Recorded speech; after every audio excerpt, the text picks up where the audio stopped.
লেবাননের বৈরুত থেকে এ বিষয়ে সার্বিক পরিস্থিতি জানিয়েছেন স্থানীয় গণমাধ্যম কর্মী সুব্রত সাহা।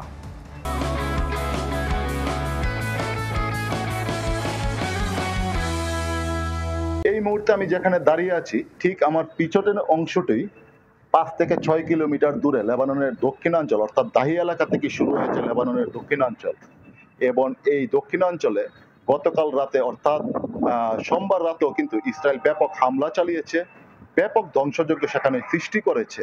স্থানীয় লেবানিজরা সহ প্রবাসী বাংলাদেশিরা এই মুহূর্তে অনেকটাই আতঙ্কে ভুগছে।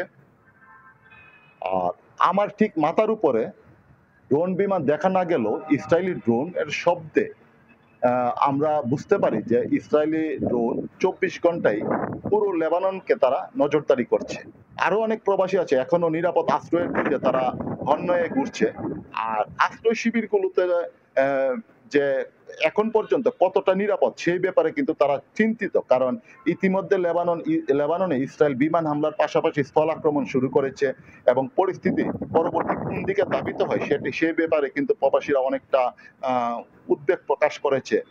এখনো যে সকল বাংলাদেশি বিভিন্ন সমস্যায় ভুগছে, যাওয়া আশ্রয় না পেয়ে থাকলেও তারা কিন্তু বাংলাদেশি কমিউনিটির মাধ্যমে বৈরুত দূতাবাসকে জানাচ্ছে এবং বৈরুত দূতাবাস তাদের সাথে আবার যোগাযোগ করে তাদের ব্যাপারে ব্যবস্থা নিচ্ছে। তবে বৈরুত দূতাবাস এই মুহূর্তে, এই সংকটময় মুহূর্তে লেবাননের পাশে আছে এবং তাদেরকে সর্বাত্মক সহযোগিতা করবে বলে দূতাবাস জানিয়েছে।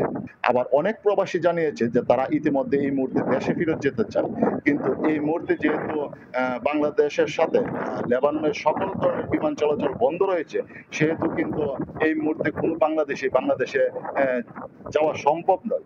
তারপরে কিন্তু বাংলাদেশ দূতাবাস জানিয়েছে যে এই প্রক্রিয়াটা অনেকটা দীর্ঘ প্রক্রিয়া এবং তারা এই বিষয়ে বাংলাদেশ সরকারের সাথে কথা বলছে এবং প্রতিদিনই বাংলাদেশ সরকারের সাথে তারা নিয়মিত বৈঠক করে যাচ্ছে।